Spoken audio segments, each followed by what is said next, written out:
Vamos pensar numa coisa. E se os maiores problemas do mundo, de doenças super complexas, até as mentiras que se espalham online, não fossem por falta de informação?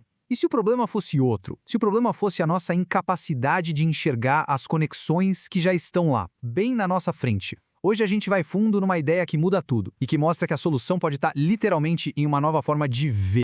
O nome disso é cegueira de conexões. E olha, isso não é um conceito abstrato, uma teoria. É uma frustração muito real do dia a dia de especialistas que tomam decisões de vida ou morte todos os dias e muitas vezes se sentem no escuro, mesmo estando cercados de dados por todos os lados. Pensa na cena. Um radiologista. A tela do computador está lotada de informação. Tem exames, laudos, histórico do paciente, tudo. As pistas para um diagnóstico que pode salvar uma vida, elas estão todas ali. Só que é como olhar para o céu numa noite sem lua e ver só um monte de pontos de luz, sem conseguir formar as constelações, sabe? O padrão, a doença, fica tudo invisível. E esse problema vai muito, muito além da medicina. Um único nódulo no pulmão pode não ser nada, ou pode ser a primeira peça de uma rede mortal de metástases. Da mesma forma, um post que parece inofensivo nas redes sociais pode ser só isso mesmo, ou pode ser um nó, uma pecinha numa rede de influência gigante projetada para espalhar mentiras. O desafio é exatamente o mesmo: conseguir enxergar a rede por trás dos pontos isolados. Então, como é que se resolve isso? Bom, a solução não é só ter computadores mais rápidos, processar mais dados. Não adianta. A gente precisa dar um novo par de olhos para os nossos computadores. Uma lente mesmo, uma lente completamente nova, capaz de enxergar a estrutura oculta, a geometria da própria informação. O problema da tecnologia que a gente tem hoje é o que podemos chamar de supercompressão. Imagina que a informação é uma árvore, cheia de galhos, toda complexa. A inteligência artificial atual pega essa árvore e tenta amassar ela para caber numa caixinha de sapato. É isso que ela faz. No final das contas, você até tem a madeira ali, mas e a árvore? A estrutura, as conexões entre os galhos? Tudo isso se perdeu no processo.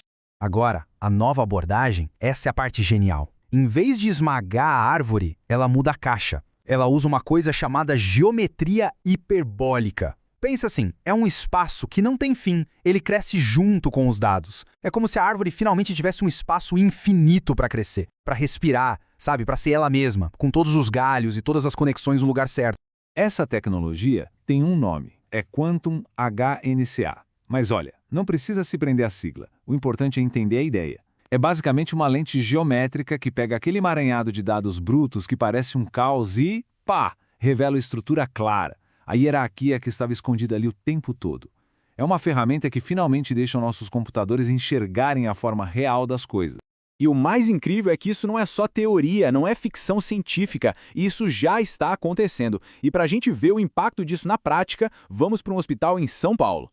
Lá, essa nova lente foi usada num dos maiores desafios da medicina. E o que aconteceu? Bom, é de cair o queixo. O desafio era o câncer de pâncreas. Quem entende um pouco de medicina sabe que esse é um dos cânceres mais traiçoeiros para diagnosticar cedo, que é quando o tratamento realmente funciona. Por décadas, foi uma luta constante com ferramentas que simplesmente não conseguiam juntar as peças do quebra-cabeça a tempo. Historicamente, com as melhores tecnologias que existiam, a taxa de detecção precoce era de 15%. 15%! Pare e pensa nisso. Isso quer dizer que em 85% dos casos, a doença só era descoberta quando já era tarde demais. Essa era a dura realidade.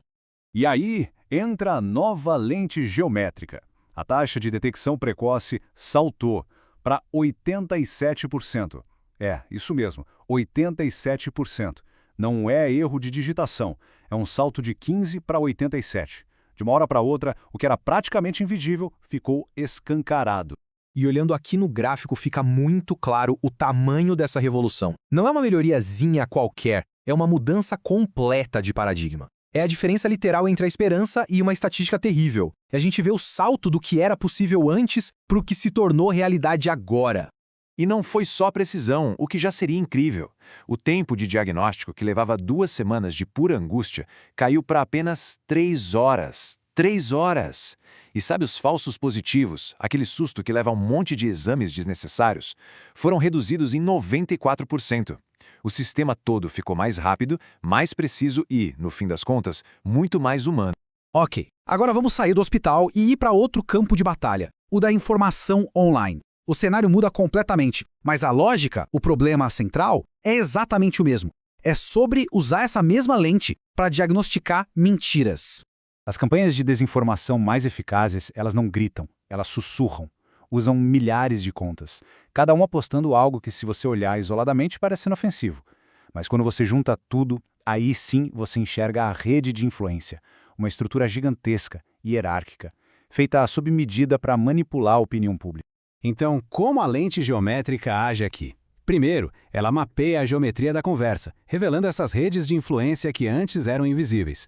Segundo, ela consegue prever como uma mentira vai se espalhar por essa rede, como uma cascata, antes mesmo que aconteça. E terceiro, e talvez o mais importante, em vez de sair atirando para todo lado, ela identifica e neutraliza, com precisão cirúrgica, os nós centrais, a fonte da campanha. E o impacto real disso? Numa simulação projetada para as eleições brasileiras de 2026, a tecnologia foi capaz de identificar e desativar as redes de desinformação antes que 92% do conteúdo falso pudesse chegar no grande público. A mentira foi contida na fonte. E quando o assunto é deepfake, aquelas falsificações super realistas feitas por IA, a diferença é ainda mais gritante. Os sistemas clássicos acertam em uns 67% das vezes. A nova lente geométrica, 99,7%. É praticamente perfeito. A gente viu como essa lente está revolucionando o diagnóstico médico e o combate à desinformação. Mas a verdadeira questão aqui é bem mais profunda. O que esses avanços todos nos dizem sobre a natureza da própria informação? Porque por trás da medicina, por trás da política, existe um princípio fundamental em jogo. Uma ideia que muda a nossa forma de pensar sobre dados. Não mais como uma lista de números e textos, mas como algo que tem uma estrutura, uma forma, só esperando para ser vista. A informação não é só uma sequência de uns e zeros. Ela tem uma forma, uma geometria, hierarquias, redes, relacionamentos. Tudo isso cria uma topografia, uma paisagem. E por todo esse tempo, a gente estava tentando navegar nesse terreno complexo usando mapas planos. E isso nos deixa com uma pergunta final. Se a gente agora consegue ver que doenças e mentiras têm uma geometria oculta, o que mais tem por aí, bem na nossa frente, que esteve invisível esse tempo todo? Na economia, na ecologia, quem sabe até no funcionamento da nossa própria consciência. Que outras estruturas fundamentais do nosso mundo estão apenas esperando pela lente certa para finalmente serem reveladas?